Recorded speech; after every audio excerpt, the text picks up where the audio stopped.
Hello, friends. In 1998, an American man bought an island for $8 million. On the map, this 75-acre island was part of the United States Virgin Islands in the Caribbean. It was called Little St. James. From the outside, this private island was no less than a heaven. Very beautiful beaches, a lot of greenery. There was a luxury bungalow-like palace in the middle. Luxury guest villas were all around. 2 big swimming pools, a gym, and a helipad were also there. But in this very heaven, a very dark truth was hidden.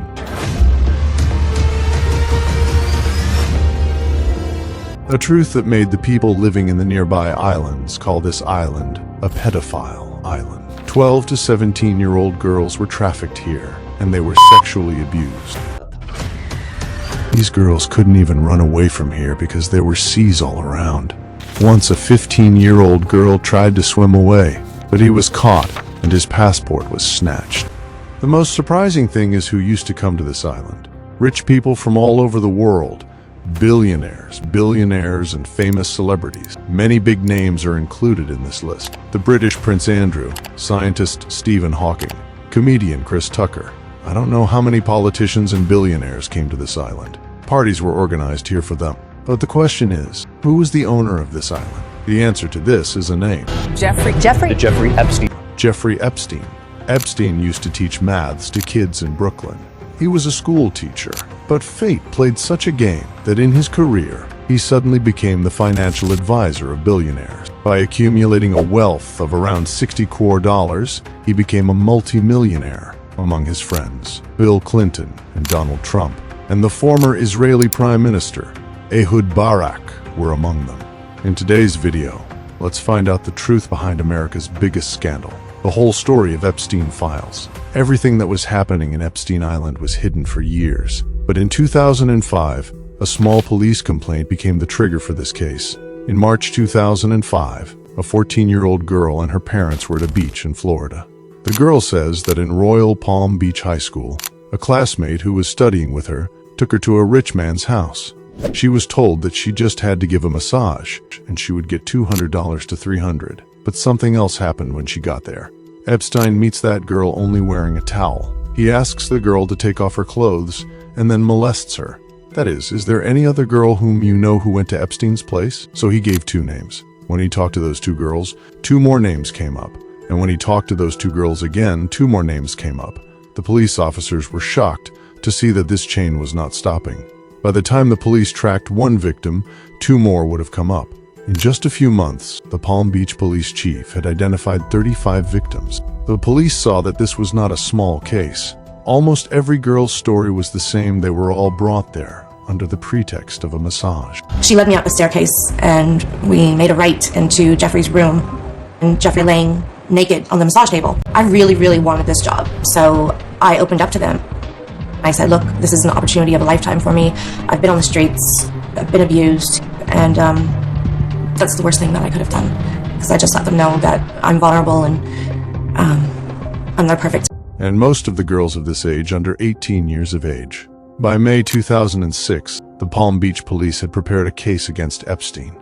The case was so strong that in July 2006, the FBI also started an investigation, which was named Operation Leap Year. A report of 53 pages was made. From Florida to New York, New Mexico, victims' statements were taken. Epstein was charged with international sex trafficking. I was 16 years old. 17, 14 years old.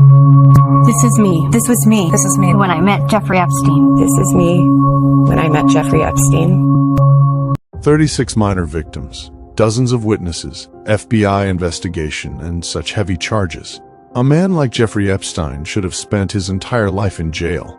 But the truth is that something else was going on behind the scenes. Miami's federal attorney, Alexander Acosta, was having a secret deal with Epstein's lawyers. This deal seemed to be done to save Epstein. He just had to feel guilty about 2 small charges of prostitution, and in return, he and his associates was given immunity from all criminal charges. That is, no other charges could be filed against him.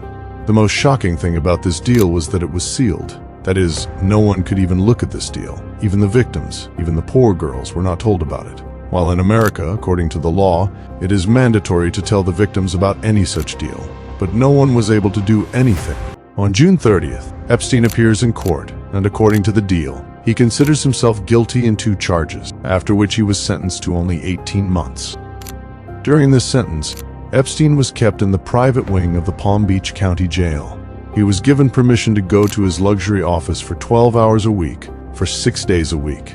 It was such a first-class jail that Epstein was only allowed to sleep there at night. And even after all this, only 5 months before the sentence was over, he was released from jail in July 2009.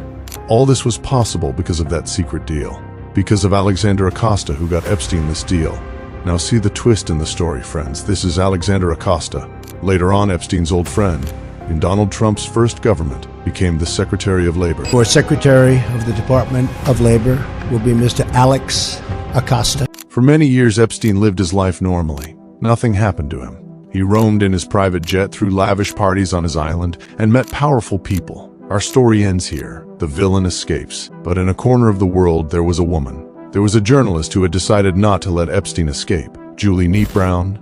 She was an American investigative journalist who was working for the Miami Herald. In 2009, after Epstein was released, she followed the case closely. After studying the case for years, in November 2018, she published her report. Not one, not two, but a whole series of reports on Epstein's crimes and how the system saved Epstein. Julie named it Perversion of Justice. These reports bring a new explosion in the media. The public's anger rises. There is a demand to investigate Epstein again. And because of this pressure, the investigation against Epstein starts again in New York. Julie had identified more than 80 potential victims in her investigation. In her reports, she interviewed 8 of them and documented them. The evidence was very clear. That's why in July 2019, Epstein is arrested again. This time, the charges of direct sex trafficking, he was sentenced to 45 years in prison. But then comes the biggest twist of our story. On August 10, 2019, Epstein is found dead in jail. The disgraced financier Jeffrey Epstein is dead. Epstein took his own life while he was behind bars facing charges of sex trafficking. Officially, the world was told that Epstein took his own life inside the prison using a bedsheet. But the situation surrounding his death raised a lot of serious questions. That night, Epstein was alone in his cell. There was no other inmate with him. Even more surprisingly, the prison cameras reportedly had technical issues at the exact same time, meaning there was no video footage to confirm what really happened. Because of all this, many conspiracy theories began to spread. Some people believe that Epstein didn't actually commit suicide. Instead, they think he was killed. The video was released by the Department of Justice to prove that no one entered Epstein's cell before he was found dead, and that he really did take his own life. But it's only fueling more conspiracy theories. At first, this claim was mostly spread by supporters of Donald Trump. After some time, Trump himself retweeted a post suggesting that Epstein did not commit suicide. He claimed that Epstein had secret information about Bill Clinton, and that this was the reason Clinton had him killed. Soon after, the slogan started spreading widely among Trump supporters: Epstein didn't kill himself. In the 2024 American presidential elections, Donald Trump makes it a big issue. He promises that as soon as he becomes the president, all the Epstein files will be made public. Would you declassify the Epstein files? Yeah, I would. Whenever he is asked in interviews, in January 2025, Trump wins the elections again and becomes the president of America. Now everyone was waiting for the release of the Epstein files. Trump's supporters were especially excited about this.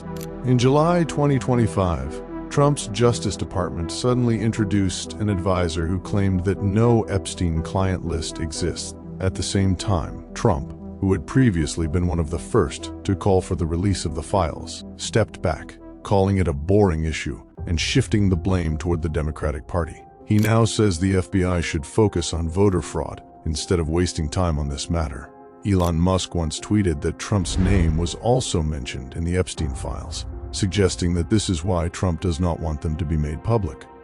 However, Musk later deleted that tweet. This raises a serious question: what kind of mystery forced Trump to step back? Trump and Epstein had a friendship that lasted nearly 20 years, beginning in the 1980s. During that time, they were often seen together at parties and in business settings. A former Epstein employee claimed that in the 1980s, Trump and Epstein spoke on the phone at least 3 times a week. Stacey Williams, who was once Epstein's girlfriend, said that in 1993, when she visited Trump Tower with Epstein, Trump behaved inappropriately with her, while Epstein simply watched. In his own book, Trump had also signed a note for Epstein that read, "To Jeff, you are the greatest." Then, in November 2025, the U.S. Congress passed a bill requiring that Epstein's files be released within 30 days. On December 19, 2025, when the files were released, most of the pages were heavily blacked out. But in the age of social media, people used digital techniques to reveal what was hidden under those black marks. And when those texts were uncovered, Donald Trump's name appeared more frequently than Bill Clinton's. It was reported that Donald Trump had traveled on Epstein's private plane 8 times. This is the same Trump who has always claimed that he never sat on Epstein's plane even once. In one email, Epstein wrote that Trump knew everything about what was going on there, but chose to stay silent. And the most shocking part is that a limousine driver told the FBI that in 1995, Trump was talking on the phone about a girl. That same girl later said that Trump and Epstein had referred her. Even today, more than 1 million pages of documents are still locked away in government cabinets, hidden under black ink. How many powerful names are buried in those pages? Only time will tell. Or maybe, just like Epstein, these secrets will quietly disappear forever. So in the end, the question still remains. Did Epstein really commit suicide? What do you think? Be sure to let me know in the comments. Thank you.